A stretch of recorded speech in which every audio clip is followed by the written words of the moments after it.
My name is Rex, and welcome to the latest episode of G-Rex Customs. The Imperial Fists, stern defenders of Terra, masters of defensive siege warfare. Since the earliest days of the Imperium, the sons of Dorn have been the wall the enemies of mankind have broken against. I've always liked the Imperial Fists. They have a great legacy, interesting lore, and some really great moments during the Horus Heresy novels. Unfortunately, despite being big players in the lore, and the Defenders of Terra itself, there aren't many unique models for them, or an extensive upgrade sprue. Something I find ironic given all the love their successors, the Black Templars, have gotten, especially recently. To help correct this misstep, I decided to create a custom captain to give them the love they deserve. For this conversion, I wanted to take influence from the Horus Heresy Imperial Fists, especially their Phalanx Warder squads. So, obviously the only option was big shield and axe. Because nothing says you're not getting past me like a 9-foot tall, genetically engineered super soldier covered in 2 tons of battle armor carrying a shield as tall as he is. And an axe because... I'm not really sure. The Imperial Fists just really seem to like power axes. And honestly, same. They're a cool and unique weapon you don't get to see a lot outside the Space Wolves. If you're looking to replicate this kit bash at home, these are the kits you're going to need. The Company Heroes kit, the Horus Heresy Fafnir Ran, Deathwing Knights, the Horus Heresy Command Squad Upgrade Sprue, Blade Guard Veterans, and the new Horus Heresy Mark III Tactical Marines. Now, that may seem like a lot of kits, but most of the parts I used for this were leftovers I had laying around after I'd finished using the kits for their intended purpose. The only ones you wouldn't be able to use as intended if you took the bits for this conversion are the Captain out of the Company Heroes box and Fafnir Ran. But, if you're like me, you had the Fafnir bits left over after using him to do a different conversion, and we're making a Captain with this conversion anyway, so really nothing of value is lost. Additionally, I'm going to be using one of the heads and a shoulder pad from the Command Squad Upgrade Sprue. So you could go with a different option for those if you want to avoid that kit entirely.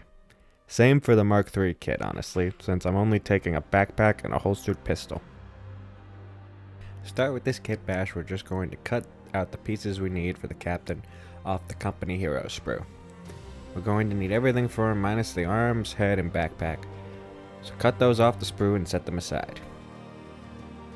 Before I move on, I'm just going to attach the tactical rock to the base so I don't have to worry about it later.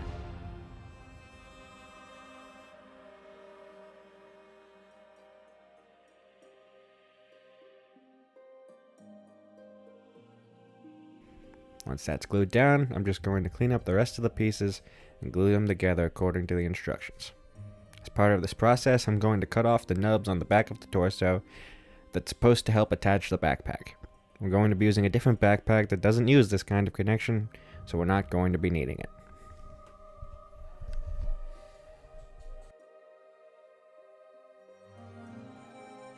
From there, we're going to cut out one of the power packs from the Mark III Tactical Kit.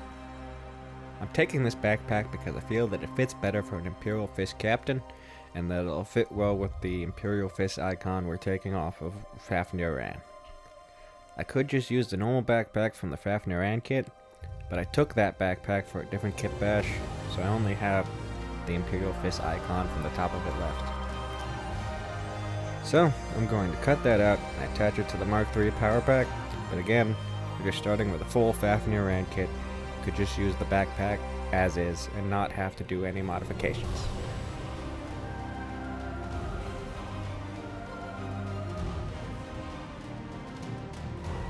Once we have the icon cut off, we're also going to be taking one of Fafnir Ran's axes, specifically the one he holds in his right hand.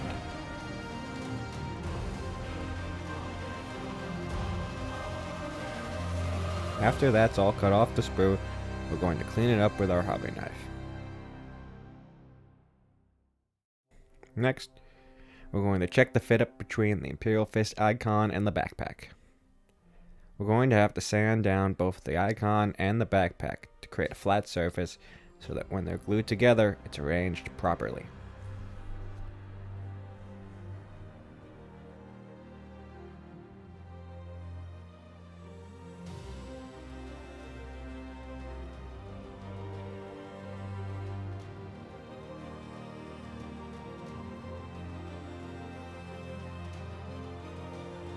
Once those are all glued together, we're going to set them aside and leave them to dry. From there, we're going to move on to arguably the most complicated part of this kit bash. The shoulder pads I want to use are the spiked one from the Company Command upgrade sprue and the molded fist pad from Fafnir Ant's kit. These two pads are designed to fit on normal Space Marine shoulders. For those of you who don't know, Space Marine bits are sort of separated by their armor style. Normally, most of these bits are interchangeable from one kit to another. A shoulder pad from a Tactical Marine will fit on an Intercessor arm, Jump Intercessor bits can fit on Hellblasters, Horus Heresy Marines can fit on Modern Primaris Marines, etc., etc. You can mix and match these parts without any issues. However, for the larger armor patterns, things can get a little more complicated. Shoulder pads from Aggressors, Eradicators, or Heavy Intercessors are too big to fit on most Space Marine arms, and shoulder pads from most Space Marine kits are too small to fit on their shoulders. The same goes for Terminators, though this issue has gotten more complicated with the new Terminator models. However, that's an issue for a different day. The issue here is that Blade Guard veterans were designed to use Aggressor-sized shoulder pads. Now, most of the time that wouldn't be an issue, I'd just use normal arms or use Blade Guard veteran-sized shoulder pads. However, Blade Guard vet arms come with unique sculpting on the forearms that makes them look more knightly, and I wanted these for my model, but I also wanted to use those two specific pads, so had to get creative. To keep the forearm detail, but shrink the shoulder pad connector, I only had two options. Shave down the shoulder until the pad fit, or perform some light surgery.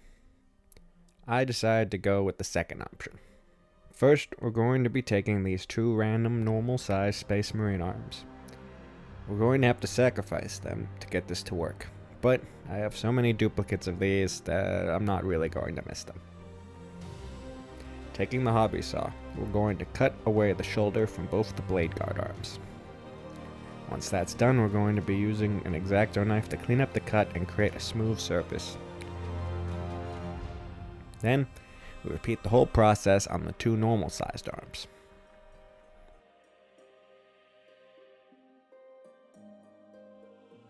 Once that's all set, we glue the two pieces together to create the new arms. Then, set them aside and let them dry. You might need a while to make sure that they set correctly. I recommend using sprue glue for this if you have it, but normal plastic glue would work too.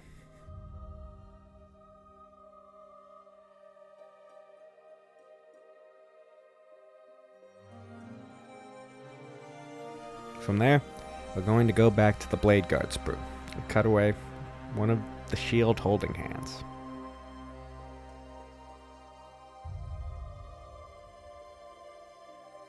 Next, we're going to take the shield off the Deathwing Knight sprue. It doesn't matter which shield from the sprue you take, I'm going with this one since I had it left over.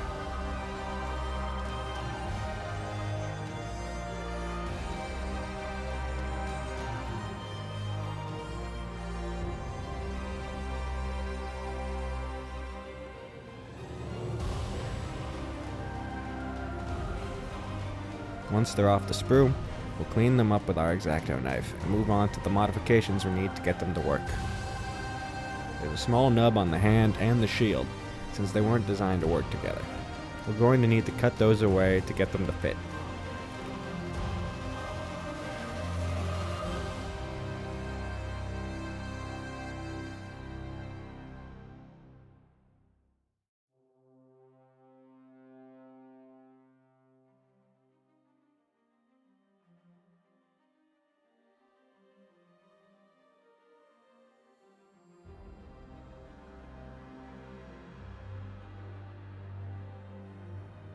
Once that's done, we move on to modify the arm slightly and attach the hand.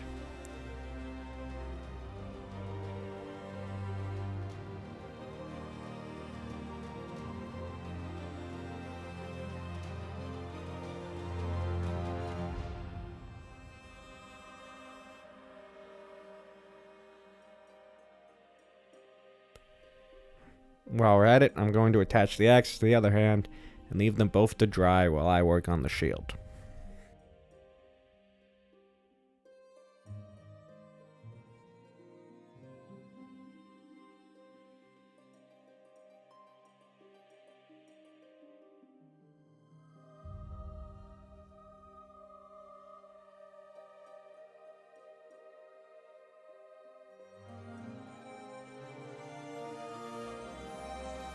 Now, the downward broken sword on the front of the shield is a pretty dark angel's specific symbol.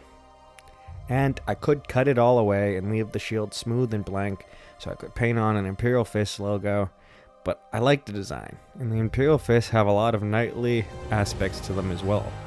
So I'm going to keep it and just remove the broken aspect. For that, we're going to take a small amount of putty and fill in the broken section. I could use green stuff for this, but I prefer to use Tamiya putty for things like this.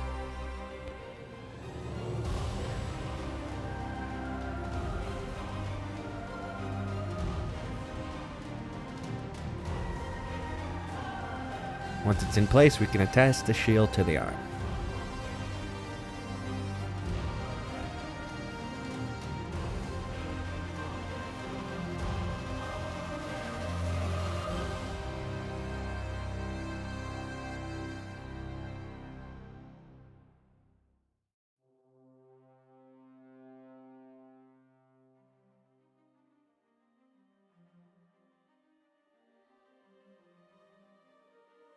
And then we're going to take the parts we need off of the Horus Heresy command sprue.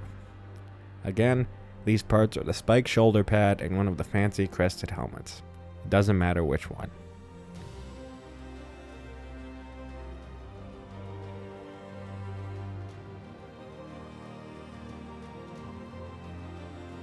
From there, we take the molded fist pad off the Fafnir and sprue. Once we have all of that, we get our X-Acto knife, clean up the parts, and start attaching everything to the body. Now, this part did reveal a slight issue that I had missed during the original construction. The tilting shields attached to the piece of cord that runs across the captain's chest didn't fit with the shoulder pads I was trying to use. I tried to get them to work a few times, but I couldn't make it fit. So I had to cut away the tilting shields and re-glue the cord to his chest.